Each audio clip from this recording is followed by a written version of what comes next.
Hey, this is Colio. A while ago I did a Clip Studio tutorial, but it's gotten kind of old and I've gotten a lot better at the program, so I thought I'd quickly update that video. We're going to do like a shot tutorial going through Clip Studio. I'm just going to teach you some of the things that I wish I knew from the start. We'll start off. Let's see, where will we start off? That's a good question. This isn't really scripted. Let's talk about what we see on the screen right now. So we got the different tools to change the window around like I have set up. You can drag things and put them wherever you want by clicking the top little window at the top of it. You've got tools, subtools, tool properties. I've got a color wheel, a few things. You can also adjust these and move them around. All of our different layers, information window, which shows our current X and Y coordinate, a few things. Layer properties, we've got this neat little mini map, navigator map. If you click on window, you'll see a list of all this stuff. If it's got a check mark by it, I have it active. If you want something like a color wheel or a color slider, something else on the screen, a bunch of stuff here. That's where you get access to all this stuff. Another thing that you might want to know about is modifier key settings. This is if you use the control, the shift, the alt, the space button while pressing another button, usually mouse 1, mouse 2, mouse 3, mouse 4, yada yada. I usually just use the defaults on these. A few of them that you might want to know about is, say, if you press space and hold the left mouse button, you can drag your canvas around.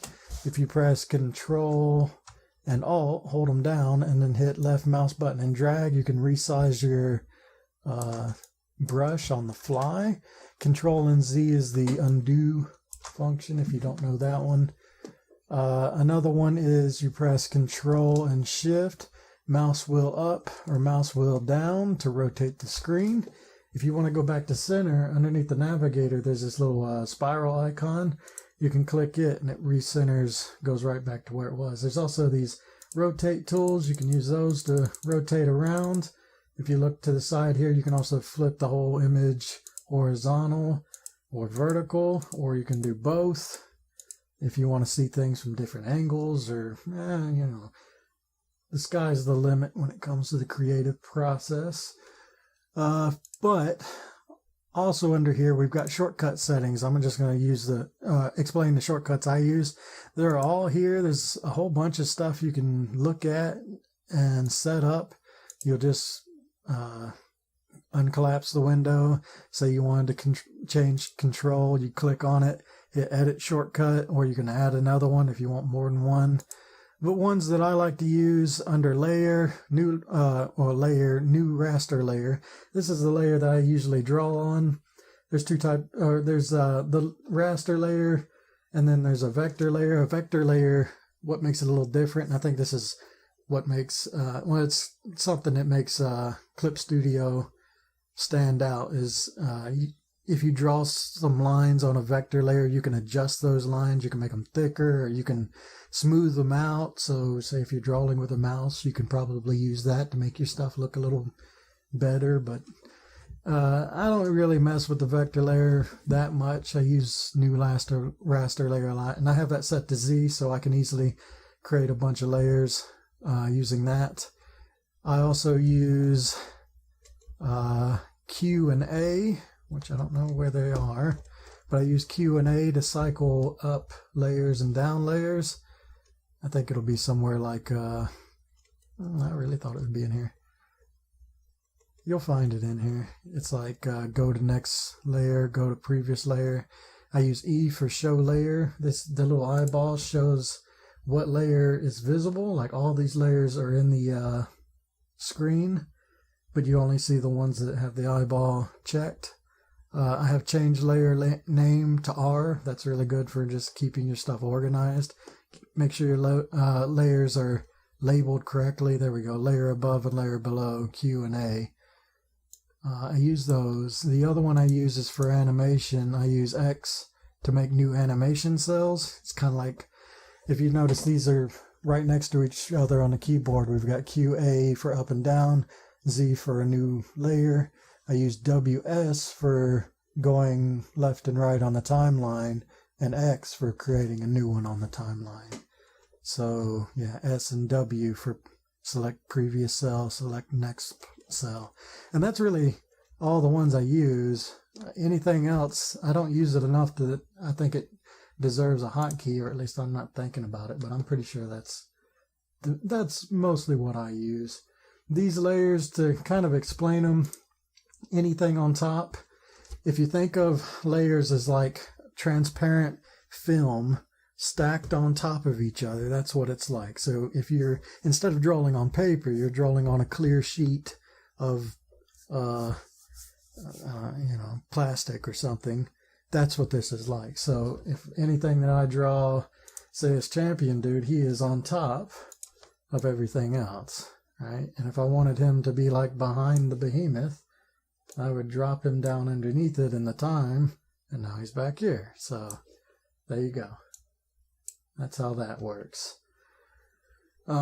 These different layers, if you look at this one, I'll show you just kind of like how I use these different layers. I'll hide these for now. So I've got this creepy looking crab monster thing. This is the line work for it, just black outline. Underneath this, at the very bottom, I've got this sketch that I've got. This is drawn on paper. Took a picture of it with my phone, put it on a computer. Here it is. I went over it and inked the lines in Clip Studio. If you see how drawing with the black ink, it's kind of like hard to see what you're drawing because it's kind of the same color. A way you can fix that is if you click on the sketch itself, or that layer. If you look to the above your layers, there'll be an opacity setting. This is how solid or transparent something is. If you lower that down, it kind of like dims it out. So drawing black lines over this is a lot easier. That's one way to do it. Another way to do it, seeing as all this is like black and gray, you'll see this change layer color. If you hit the little arrow, you can change what color that changes to. There's a layer color and a subcolor. It's default blue. If you click on it, it will change it to like a blue tint over the whole thing. If you can do a red or green or whatever you want. But this will make your black or whatever color you're drawing in. That's another way to do it. Both of those are effective in their own ways. And now you know about them. So I made the little ink over top of that. Underneath that, I drew this this is a pretty medium gray. It's like as medium gray as is available. I draw that underneath the lines. If I was to draw them on top, of course it wouldn't be good because our lines you can't see them anymore. So it's underneath. The lines are on top, clearly visible. These layers right here that have a little pink line next to them, if I show them, this pink line is saying this little button right here, it's close to where the opacity is. It's like a little circle or whatever. If you click that, that like clips it to the layer below. It clips it to the layer below. Okay, so what this means is anything that I draw on this layer right here that says hard light layer 3 copy, it only affects the pixels that are not transparent. So anything that's been drawn, it only affects those pixels underneath it. So in this case, it's that gray thing that I've got under it. It's not going to affect my black line because the black line's above it.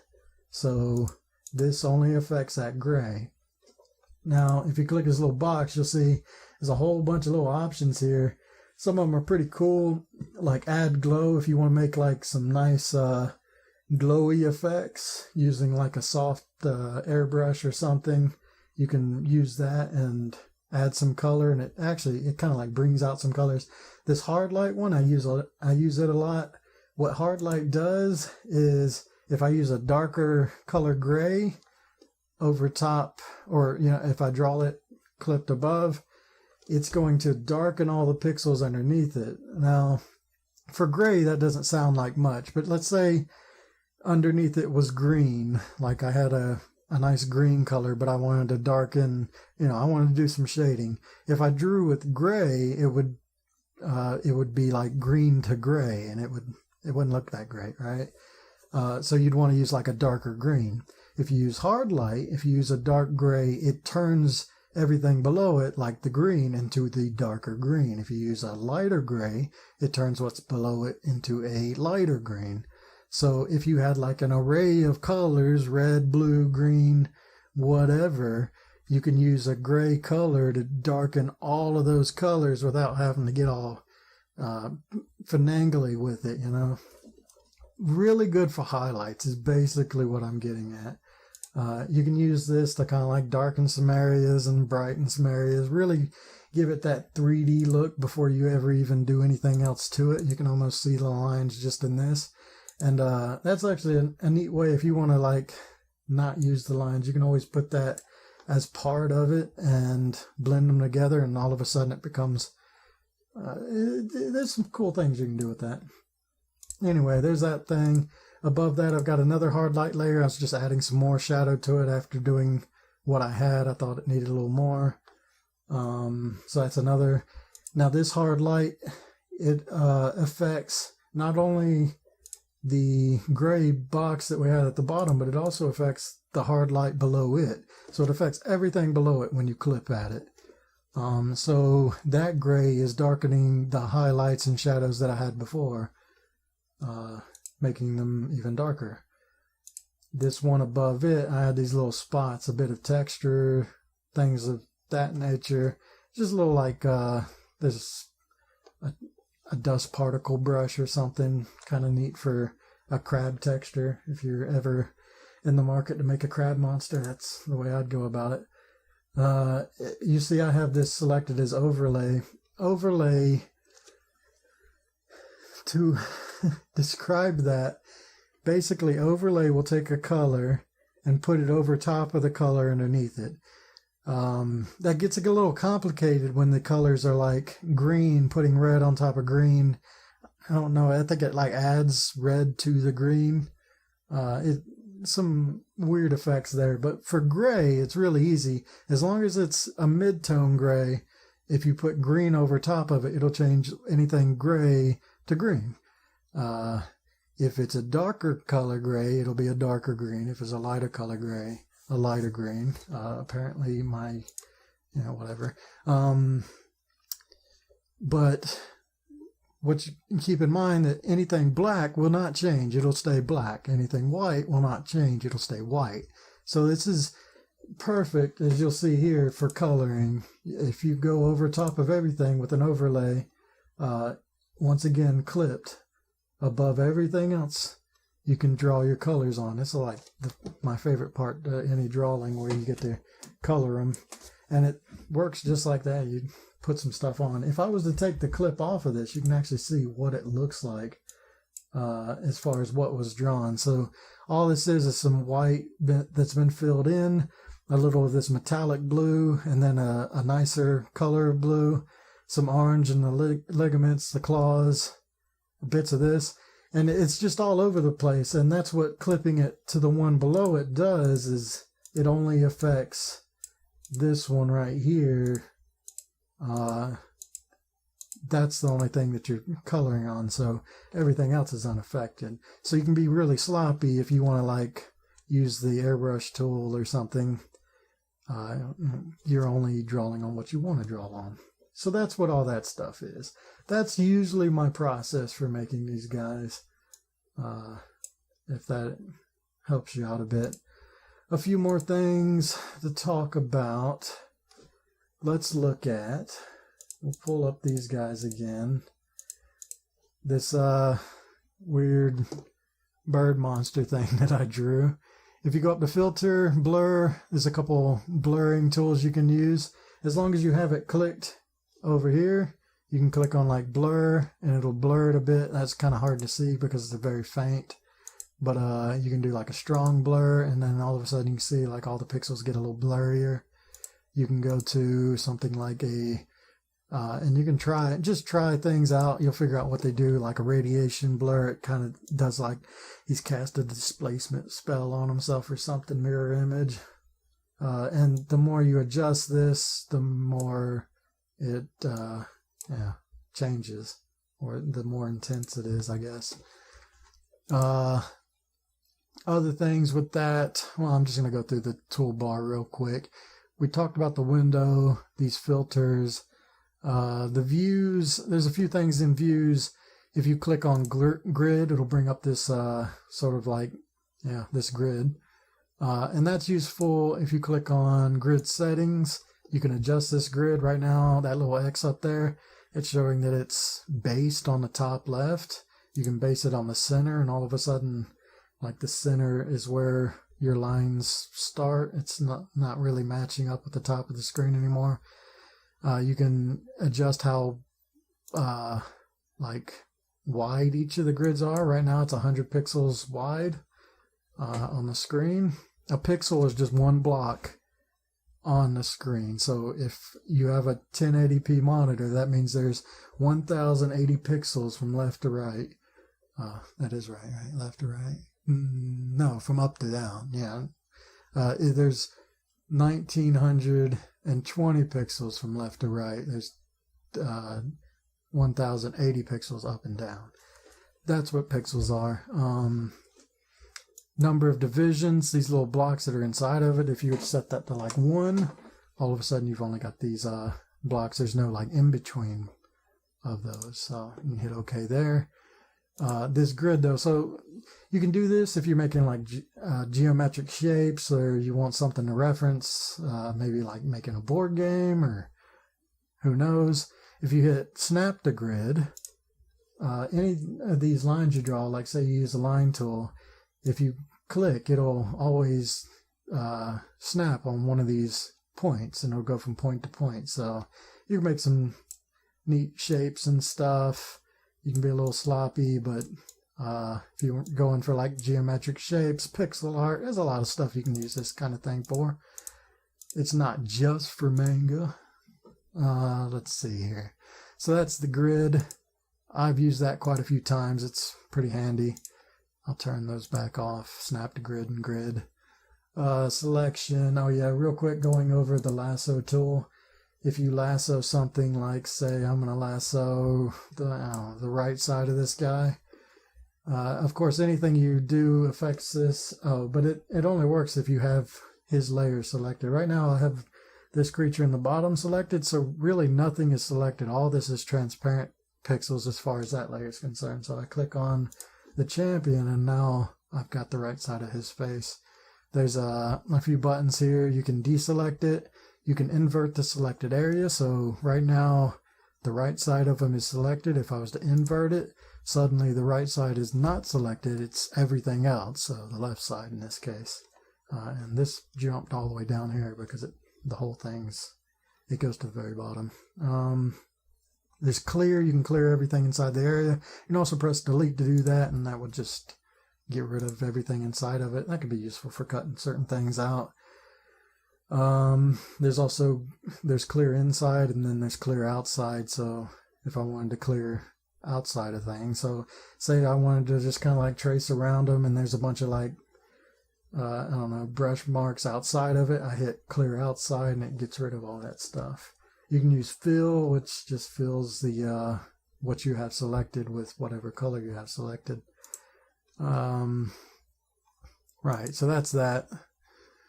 Layer, I don't really have much to talk about here besides, well, merging layers. I mean, that's pretty self-explanatory. If I had these two layers, if I click on both of them, you can control click to select two. You can shift click, kind of grabs everything. Control click, you can grab pieces of things, right? Not exactly lined up. So control click or shift click, whichever. Right click on them, and you can merge these layers together, or you combine these two layers together. Combine selected layer. If you hit merge layers, it'll actually merge all the layers in the document. So all these will become one, and everything underneath is suddenly lost unless you hit the back button. So be careful with that kind of stuff. Yeah. I'll talk about animation in the end because that's the most recent thing. I got a bit to talk about on that. Another thing we're going to talk about, so I'm going to select part of this guy again as an example. If you go to edit, come down to transform. Oh yeah, make sure you have him selected, as I said, or otherwise everything will be grayed out. Edit, transform, you got a few options here. Scale up, scale down, rotate. That's pretty simple. You know, you get this little box. You can scale them up, scale them down. You can rotate by clicking out. You can do whatever. If you want them to scale up and not keep the ratio, go into tool properties and it says keep ratio of original image. Check that off, and then now you can do like any sort of weird effect you want. Stretch it out, bring it down, you know, flip it or whatever. Does a whole bunch of stuff like that. Poor guy. I'm going to turn that back on. I hate stretching something and forgetting that that was turned off. You can flip it horizontal, flip it vertical. There's a center button, so if you rotate it on accident, I think you can just do that. Oh yeah, and it resets it back to what it was. Or you can always click off and hit no, turn it back off, edit, transform, free transform. Kind of, it's a little different from what we were doing before. If you grab these points, you can kind of drag pieces of it. This is going to be useful. Say you draw like some graffiti and you draw a wall, but it doesn't match up. You can always kind of like bend this graffiti image in such a way that it fits on the wall, right? The free transform, it's got some uses, so it's good to know about it. But, and one of the ones that I like even more, if you go to transform, this mesh transformation, click on it, and now you get like a ton of these little boxes. So each one of these is transforms the image individually. So if you move like that one, it's moving things around that point. If you move this one, it's moving things only around that point. So I'm suddenly shrinking the snout on this Triceratops thing. If I want to move the tail a little, if I want to adjust this down, you get the idea of that. I'm going to click off of it and hit no. I'm going to go back to edit, transform, mesh transformation. So let's say I wanted to adjust the tail, but if I move this point right here, it's going to affect everything. So it's not as precise as I want. If you go to the tool properties, you'll see number of horizontal lattice points, number of vertical lattice points. Right now it's set to 4 and 4, so 1, 2, 3, 4, 1, 2, 3, 4. If you up these numbers, suddenly you've got a lot more points to work with, and you can get a little more fine-tuned with what you're adjusting. So you can even take an image that looks like this and wrap it around. If you grab outside of it, it drags the whole thing, so be careful with that. Pull it down, pull this up, so you can like fine-tooth adjust on the fly. Pretty useful. I've actually, as an example of it, this guy right here, he is this monster that I drew. Right now he's a bit transparent because the opacity's down. If you can see, I've bent his horn back a bit. I've also lowered his back and kind of made him a little bit more lithe or finesse, thinner. So that's something there. If you notice that the color has changed, if I click on, say, this image, I go to edit, tonal correction, which is above transform. You can adjust the brightness, contrast, so you can lower the brightness if you want to make it a little darker, raise it, make it a little brighter. Contrast is kind of cool. If I bring this up, really like makes these the lights light and the darks dark, so that's had some pretty cool effects. I like just playing around with these things sometimes, really dull things out. It's kind of like if you made a winterscape or something, your colors were a little too bright, you can always take the contrast down, lower the brightness of it a bit, say it's kind of a night scene. You don't have to draw all over everything. Sometimes you can just adjust some of these sliders, get the same effect. If we go to edit, transform, tonal correction, we've got hue, saturation, luminosity. Click on it, and this is how I get like the alternate color. If you shift the hue around, I love playing with this slider a lot, and there he is right there. You can see things you draw in different colors, and you never know. Like I drew this dude in green, and then I'm playing around with the colors, and I'm like, oh man, I really like the purple, or I like the blue, or this color's really nice. Yeah, I like that blue. That's a nice blue. You're gonna do that, save it. Saturation, lowers the saturation. We're going for more like modern game design or modern mobile game design right here. Brightness slider as well on this one. We'll cancel that. Other things in here, posterization kind of makes things a little more pixelated. You just have to play around with some of these. They're all like sliders. If you can always like adjust the sliders, see what they do, and then just cancel. It's not like you ever locked in anything. If you do accept it, just undo. You'll be fine. Change image and resolution and canvas size. If you want to make the canvas bigger or smaller, this is where you would do it. Changing the canvas size makes the window bigger, doesn't change anything on the screen. Changing the image resolution scales everything to fit. So if I made the image resolution higher, this guy would get a lot bigger. If I made it lower, he would get a lot smaller. Coincidentally, that affects his quality. So if I shrink him down a lot, he's going to get really pixelated. So be aware of that sort of thing. I think it's always best to draw big and shrink small to fit your need. It makes it easier. Just a rule of thumb, keep in mind. So, what have I not talked about? Oh yeah, another one that's really nice to know about, and I'm going to go over this real quick, is how to make your own tools, your own brushes. I wish I knew how to do that stuff from the beginning, so I'm going to let you know how to do it. So I have this sketch pencil here. It draws. Right now I have the mouse. If I had the pen, if I put the pen on it real lightly, it would draw very lightly. If I push down on the pen, it would draw a lot thicker. If you ever want to adjust one of these tools, you can, or the ones that come by default, you can click on them, go down to tool property, which will be one of the windows, hit this little tool icon. It brings up this pretty much everything you need to know about the tool. You've got brush size here. This is like, you'll see it over here too, and when you press Control, Alt, and drag, that's changing the number on this. This is where, if you look to the right here, there's a little button.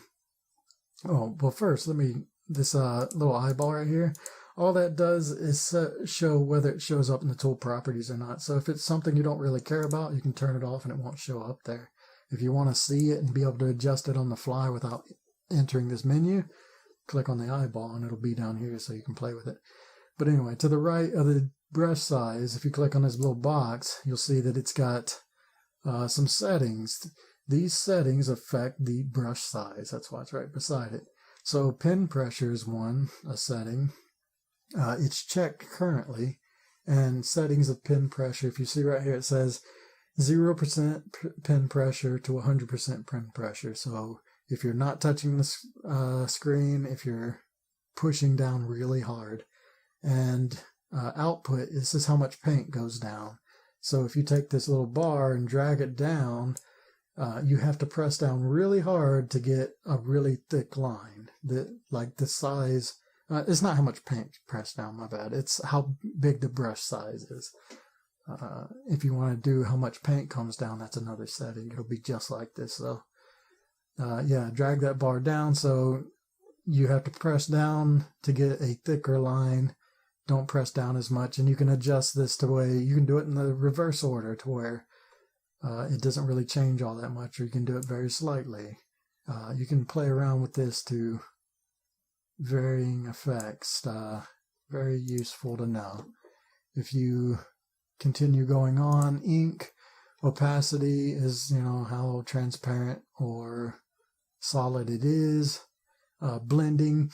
A good way to learn about these tools is say, look through the default tools. Say if there's a brush you like, a watercolor, you put it on there. It's like, that's cool, but I wish it was more like, it drew more like an airbrush. You can look at the watercolor that you like, see what makes it do it, like it mixes the ground color, blend. You can take these settings, you can take the airbrush, click on it. You got like a soft airbrush. You can take, right click on this and hit duplicate the subtool, and this will make an exact copy of this airbrush. That way you're not losing your airbrush. You don't want to mess with default tools usually, unless you know what you're doing. Otherwise you might get stuck. Make duplicates of the tools and then apply those settings that are on the watercolors to the airbrush, and then you'll get like fun effects or things that you're going for. Stuff like that. Basic things. Anti-aliasing, this just like blurs the pixels on the outside of the brush tip. So if it's all the way down to none, the brush tip's going to be very pixelated. It's going to be dark, flat colors, basically. If it's got a lot of anti-aliasing, it's going to be blurry, lots of transparent or semi-transparent pixels. And it's just like in video games, it's making the outline of what you're looking at blurrier. It makes overall more anti-aliasing's good on like outlines and stuff. If you're going for like pixel artwork or something, you don't want really a bunch of transparent pixels showing up, so you'll just swap over to none. You can do this on the fly a lot. It's usually checked. I play with this a lot. So brush shape, there's a couple in here. It's just gonna do this different pattern as you draw. Brush tip. Okay, so there's something interesting with brush tip. Right now it's just got a circle, usually as default. Most of them use a circle. If you want to make your own brushes, and I've got a couple that I've done, these are great for like, well, you've seen some of them probably in the effects. There's a lot of little things, brush tools that let you do like vegetation. I use a lot. You can draw some grass in real quickly make grass. But say you make this grass and you're like, well, it's kind of like low quality and you got to do a lot to it to make it look good. I wish I could draw my own grass and paint it on just like that. Well, you can do that. All you got to do is draw the image that you want, and you can make it into a brush and it'll paint, yeah, whatever you want. So like I got flowers, I got these twigs that show up, and I can just paint them right on the screen. And the way you do that is, say like this lizard we got up here in the top right corner. If I click on him, we've got him right here. If I wanted to turn him into a brush, like if I wanted to paint with lizards, I could do that and go to edit, I think. Yeah, go to edit, register material, make sure you have the layer clicked on. Register material image, click on that. It'll bring up this material property. You can name it what you want it to be. So this would be like, say, lizard brush. Make sure you click use as brush tip shape. If you want it to be a paper texture, you can do it there. This would let you use it as a brush tip. There's a few things like tiling. I don't think you would use that for a brush tip. Definitely not. Scale up and scale down after pasting. Nah, most of that. There's some things you can play with this tiling and stuff if you want to make like backgrounds that repeat left to right. You can do that kind of thing. But once you have these selected, you need to put it in a folder. You can create new folders or put it in one that's already here, whatever, and then you'd select OK. I'm not going to do it because I don't want a lizard brush. Then you would go, say, take a brush that you've already got, or whatever, duplicate, make a new one, name it lizard brush, hit OK. See, now I've got this new brush to play with. Hit the little wrench to open up the screen. It's where you can adjust it.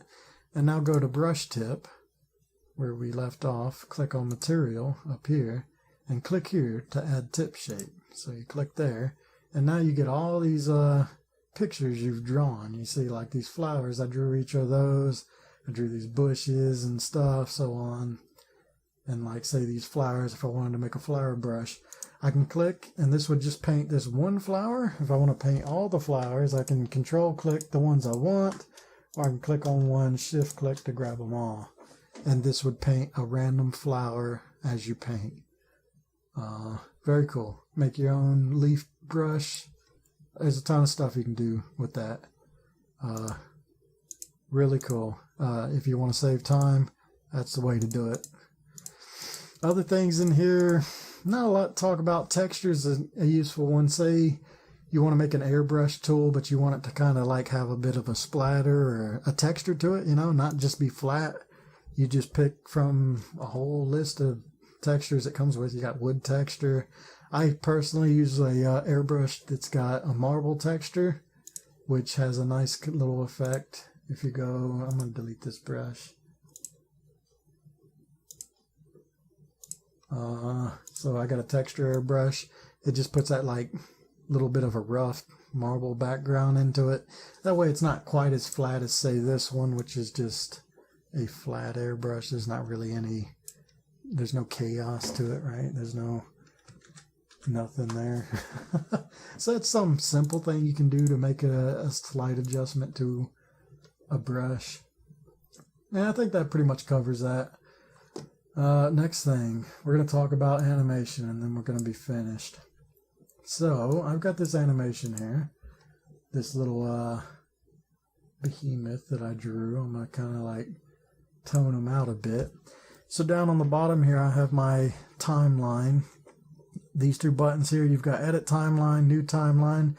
When you first start one, if you hit, when you create it, if you create it as an animation, it kind of like creates a timeline for you right here, timeline 1. You don't have to do that. You can put one into an already existing document by hitting new timeline, and you get to set that stuff up. Frame rate I have set to 8. If you're doing like pixel animation, sprite animation, 8's probably good. If you're doing like an animated movie, 30 frames per second. If you're doing a really high quality something, 60 frames, but that's pretty extreme. Good on you if you pull it off. It's a lot of drawing. Anyway, that's where you make a timeline. Once you have the timeline, you'll see across the top here, we've got 1, 2, 3, 4. These are the different frames. Like I said, I have them bound to W and S, so I can go through them real quick if I click on them. So I can go through them real quick. If you hit the play button, it'll play from one blue bar to the other blue bar. So it'll play right now 94 frames. I'm going to hit play. We'll see what this guy does. It does this little walk cycle. He's got an attack. He's got a rear up and stomp attack. He's really big. Boom. And it's a little bit of a jiggle. I don't have to draw all the parts that I don't think move. It's just a few animation styles and such. You hit pause or click off of it and stop it. Let's say you're doing your animation, you only want to watch like say the headbutt part or whatever. You want to watch 42 to 47. All you got to do is drag the blue bars, because when you play, it plays from blue bar to blue bar. Also, when you cycle through these frames using your cycle buttons, it'll just go through these frames. So you can quickly do that, or if you hit play, it'll just play those frames. So that's something useful to know and use. So I'm going to make, to first make your folder, new animation folder. It's right here. You'll click on it. That'll make a folder. It starts empty. To put animation cells in it, you'll click this new animation cell, or if you use my key bindings, it would be X. But keep in mind, where you have selected on the timeline is where it creates the first one at. So if you want to start from the very beginning, make sure you click on 1 before you click new cell.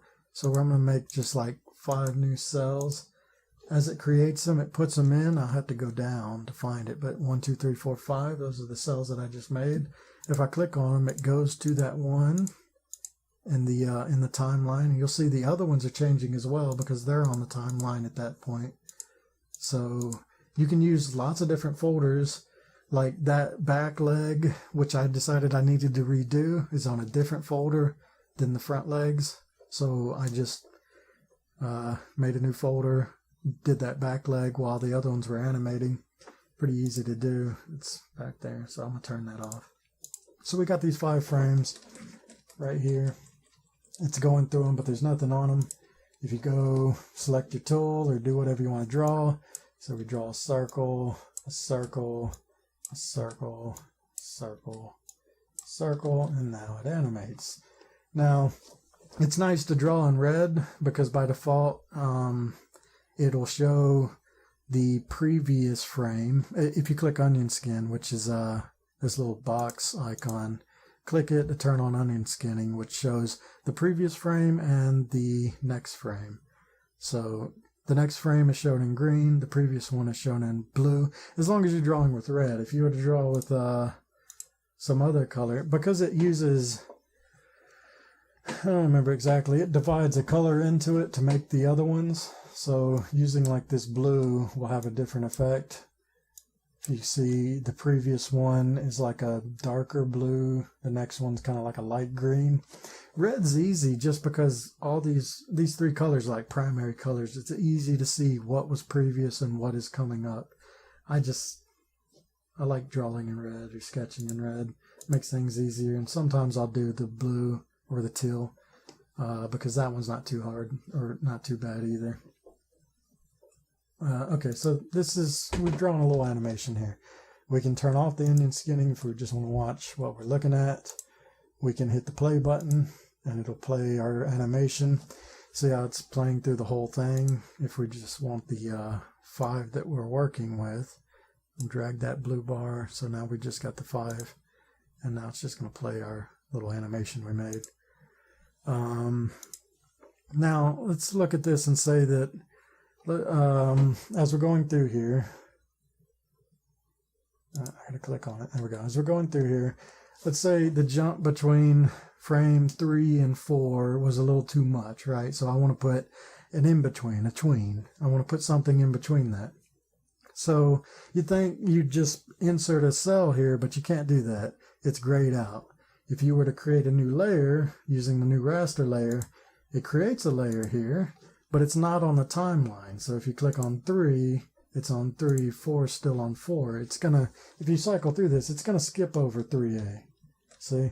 So you still didn't really add anything. If you want to add this to the timeline, go to the timeline, right click on 4 where we want it to be, and you can select 3A from here, and you can put it in there. So now we've got a new frame in the middle here, which could be anything we draw, where we can put our new circle, which is going to be a different color now. And now it's in there. But that's kind of like a pain to go through. So there's another way you can do it. Let's say we want one between 4 and 5. The other way to do this, if you go up to animation, clip, there's this button, split. If you press split, you see that it kind of like down here, these 2 little boxes appeared. What this does is it cut this these frames. I should have split it 5. Anyway, it cut these frames so you can like drag them and move them around. So I grabbed 4 and 5, pretty much everything past where I said to split, and I can drag them and give myself all the room I want. So if I wanted like 2 more frames in the middle, I go back to 3A and I create 2 new frames, and now there they are. And I can draw into them. And this is like, you can make a movie through these different folders by just putting them in the timeline where you want them to occur. You can draw them all at the beginning and put them where they need to be later on. It doesn't have to be a movie start to finish. It can be a little bit of this animation, a little bit of that animation, a picture here. If you'll see like image, this one, the sketch that we have, it's on the timeline as well. you can see its box here. And the way this is set up, it goes all the way to 94 right now. If you're ever like, say, drawing over top of this, like I use that behemoth right there when I was doing my animations. If you ever get to like, say, 94, he's there, 95, he disappears, and you're like, what happened? It's because he's no longer on the timeline. You'll have to stretch the box out so that he's in the timeline again, or drag him down, but that's going to take him off the first few frames. So that's how you might use that for like background. Say you have a static background that happens to be a crab monster. You can put like that background to appear in frames 1 through 16, and then another picture to appear from, or another background 17 to 30, you know? You get the idea. But back to this. So we took these guys, we kind of split them up, we add some stuff in the middle. We got what we want. If you click on it, control click or shift click on the other one's title menu. They're both selected now. Go back to animation, go to clip and join, and now they're put back together. So it's one big block again. Everything's a big happy family. Oh, and I think that's about it. That's all the stuff I wish I knew from the start. And now you know. A nice shock tutorial. Can't think of anything else. I didn't talk about stabilization. Stabilization is just how when you draw a line,